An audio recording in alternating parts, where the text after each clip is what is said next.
kabar terbaru kayaknya nih dari case-nya Mbak Imo. Ya, Assalamualaikum warahmatullahi wabarakatuh. Bismillahirrahmanirrahim. Saya sebetulnya sudah berapa hari ya saya mendapatkan putusan, karena putusannya itu saya terima langsung. Sudah saya sampaikan kepada Mbak Imo. Saya menunggu, semoga ini bisa selesai, artinya tidak ada lagi. Alhamdulillah ya, di dalam putusan perkara yang nomor 85 PDTG 2025 PTA Jakarta, di dalam putusannya akhirnya upaya hukum banding saya itu dikabulkan oleh Pengadilan Tinggi Agama Jakarta. Jadi Anda harus ingat semua, kita kembali ke belakang dulu. Pada saat termohon mengajukan banding, saya besoknya juga mengajukan banding, ya, karena itu perintah dari Baim. Bang, kalau dia banding, abang harus banding. Oke, begitu dia banding, seingat saya tanggal 28 apa 27 ya lupa, saya pun mengajukan banding. Akhirnya banding saya dikabulkan oleh Pengadilan Tinggi Agama DKI Jakarta. Hak asuh anak dua-duanya jatuh ke tangan Baim Wong. Dulunya pada saat putusan tingkat pertama di Pengadilan Agama Jakarta Selatan, anak itu dikasih hak 2 minggu kepada Baim Wong, 2 minggu kepada termohon. Namun dalam putusan ini diperbaiki karena dianggap tidak layak untuk mendapatkan hak asuh terhadap anak tersebut. Ya, itu pertimbangannya sehingga jatuh kedua anak tersebut, ya,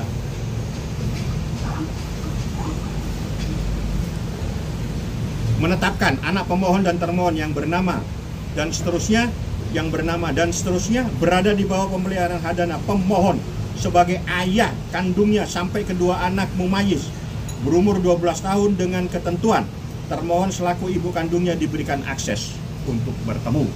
Yang dulu pada tingkat pengadilan pertama di Jakarta Selatan sebetulnya sudah diberikan hak kasih sama Baim 2 minggu, tapi tiba-tiba mengajukan banding dan semua orang dilaporkan kemana-mana. Saya tidak tahu mau dilaporkan, mungkin ke PBB juga nanti.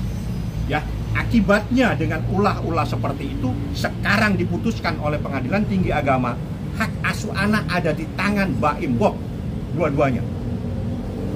Dia hanya dikasih akses untuk bertemu, tapi tidak diberikan akses untuk lebih luas dari itu.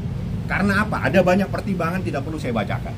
Yang jelas, alhamdulillah dengan adanya putusan tersebut, bahwa yang selama ini berkembang di teman-teman semua, seorang ayah tidak punya hak untuk menjadi hadana atau pengasuh anaknya, itu adalah salah. Ya, ini adalah putusan di mana seorang ayah punya hak untuk menjadi hadona, mengasuh anaknya sendiri. Itu namanya hak asuh anak atau hadona, ya. Jadi yang selama ini berkembang, selama ini ada yang sok pintar semua, Anda dipatahkan dengan adanya putusan tersebut yang menyatakan hak asuh anak terhadap dua anak tersebut ada di bawah ayahnya. Seperti itu. Ya itu nanti urusan teknis. Yang jelas kalau datang tengah malam ya kita usir. Membawa anak tanpa izin juga kita akan persoalkan karena dia tidak punya hak. Dia hanya bisa bertemu tapi tidak boleh lebih dari itu. Nah, namanya kan diberi hak, tapi bukan berarti dia ada hal-hal yang dia bisa mendapatkan prioritas. Kan dia nggak punya hak untuk menjadi hak asuh anak. Hak asuh anak ada di tangan ini. Menetapkan anak pemohon dan termohon yang bernama dan seterusnya yang bernama dan berada di bawah pemeliharaan hadona pemohon sebagai ayah kandungnya. Berarti yang berhak adalah Baim Wong dan ini putusan. Dua anak, dua-duanya ada di tangan Baim Wong. Alhamdulillah saya ucapkan kepada Pengadilan Tinggi Agama yang betul-betul membuat keputusan dengan hati nurani, dengan melihat fakta-fakta persidangan, dengan mempelajari bukti-bukti dari psikiater, dari psikolog dan sebagainya, sehingga memutuskan anak itu lebih nyaman, lebih sehat kalau dia berada pada ayah kandungnya. Itulah putusan yang saya dapatkan. Berarti putusannya keluarnya kapan? Hah? Tanggal berapa? Lama, ada berapa hari yang lalu. Beberapa seminggu. Seingat saya putusannya itu tanggal 17. 17. Oke Bang, ini kan terkait pertemuan Paula sendiri memang nantinya bisa bertemu di sekolah, di rumah atau di mana Bang? Atau Dia tidak boleh ganggu anak sekolah dong. Dia datang di sekolah ganggu. Masalah baru nanti sama saya. Jadi dia betul-betul tidak boleh datang-datang terus ke sekolah mengganggu anak yang lagi belajar. Dia harus ya ngomong lah sama Baim. Nggak boleh dong datang dia di sana terus membawa anaknya sendiri tanpa izin, nggak boleh. Ini diberi akses bukan berarti terus dia membawa. Dia bertemu boleh, tapi bertemu bukan pada saat anak di sekolah didatengin. Ya Anda ngomong dong sama Baim, saya ingin ketemu anak-anak. Nggak akan dilarang, tapi pada hal-hal yang benar. Jadi bukan terus nyelonong seperti orang dia yang lempung. Dia nggak punya hak, titik. Kalau di saat seseorang tidak punya hak, Anda hormati, Anda tidak punya hak itu, Anda izin sama orang yang punya hak. Hormati yang punya hak Baim Wong. Berarti kan melihat sebelumnya, sebelum ada putusan ini kan Paula masih bisa bertemu di sekolah, dan setelah ini belum tidak bisa bertemu lagi. Bukan tidak bisa bertemu. Kalau dia mengerti bahasa Indonesia, kan kalau dia mengerti bahasa Indonesia ini dibaca. Iya kan? Di situ dikatakan hak asuh anak ada di tangannya Baim Wong. Artinya yang punya hak Baim Wong. Nah, berarti hal-hal sesuatu berkomunikasilah dengan orang yang punya hak. Kan gitu logika. Itu bahasa Indonesia.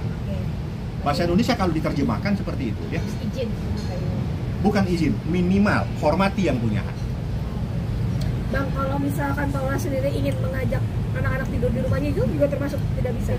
Harus bicara sama Baim. Ini yang punya hak Baim, ini putusan pengadilan, hormati. Sebetulnya ini tidak akan menjadi masalah begini kalau kemarin dia tidak bikin ulah dengan semua orang dilaporkan kemana-mana, mungkin ke PBB lagi kemana lah segala macam. Sudah di kemarin itu 2 minggu kepada Baim Wong, 2 minggu kepada dia, itu Baim Wong yang memberikan jalan keluar. Terus tiba-tiba semua dilaporkan, dibanding segala macam, ya saya banding juga lah. Dan alhamdulillah dikabulkan. Logika saya sudah benar. Sehingga putusan pengadilan itu membenarkan, menyatakan memang dia tidak pantas. Bang, boleh kasih bocoran apa yang mengakibatkan Paula? Anak itu lebih dekat. Yang kedua, dia tidak layak. Tidak layak. Ya, ada. Bang, boleh nggak sah? Nggak ada, bahasanya seperti itu aja. Sebentar saya lihat ya. Pointernya kali Bang ada. Alasan tidak layak. Ntar dulu, saya nggak, supaya salah, mohon maaf itu nanti saya ralat ya. Supaya saya nggak salah, pemilihan anak yang belum wais. Secara social justice, begini, nyaman. Ya jadi kedua anak lebih dekat dengan ayahnya dan selama ini jadi gitu. Setelah itu akan dapat social justice secara moral. Nah, menimbang bahwa berdasarkan kepentingan tersebut di atas, kewajiban orang tua bahwa yang harus diutamakan dalam pemilihan adalah kepentingan terbaik bagi anak. Orang tua ayah berkewajiban untuk melihat dengan baik, ibu lebih memelihara jiwa penafukawa. Bila menceraikan dan seterusnya, pemilihan anak yang belum memayis adalah hak dari secara sosial justice dan secara moral justice. Dalam kasus aku berdasarkan keterangan para saksi dan keterangan ahli psikolog dan persidangan bahwa kedua anak lebih dekat dengan ayahnya dan selama ini kedua anaknya telah nyaman dan mengikuti kegiatan sekolah dengan baik dengan ayahnya. Maka sesuai dengan kaidah dalam pemeliharaan anak, yang harus diutamakan adalah untuk kepentingan terbaik bagi anak, bukan untuk kepentingan orang tua. Menimbang dan seterusnya, menyatakan kedua anak berada seterusnya menimbang bahwa sekalipun pemilihan kedua anak pemohon dan terus adalah selaku ayah kandungnya. Jadi menetapkan yang berhak memelihara kedua anak pemohon dan termohon yang bernama dan seterusnya, yang kedua bernama dan terusnya adalah pemohon selaku ayah kandungnya. Untuk pertimbangannya ya. Oke? Kalaupun pada nantinya kan ini kamu sudah bersuara, kalaupun pihak sana nanti bersuara menanggapi, mungkin entah akan melakukan hal-hal yang silakan, punya hak. Atau mungkin mau lapor mana lagi ke UNESCO atau kemana kali, silakan aja. Yang jelas di dalam situasi-situasi yang begini harusnya lebih jernih. Di saat ada sesuatu diberikan keuntungan dari seorang suami dengan cara udah yang penting udah kita nggak mau rame-rame. Tapi begitu dia ngelawan terus, akhirnya begitu hukum yang berbicara ya seperti ini akibatnya. Kemarin itu adalah moral yang berbicara, dibagi 2 minggu ya. Itu yang saya sampaikan, perkembangan terkini. Ada beberapa pasal yang lain, silakan tanya kepada mereka. Dan itu nggak penting buat Baim, karena yang penting buat Baim adalah kedua anak tersebut. Tapi untuk komunikasi Paula dan Baim sejauh ini, saya tidak terbiasa menanyakan yang pribadi. Sejak saya menjadi advokat, yang saya tanyakan adalah perkara.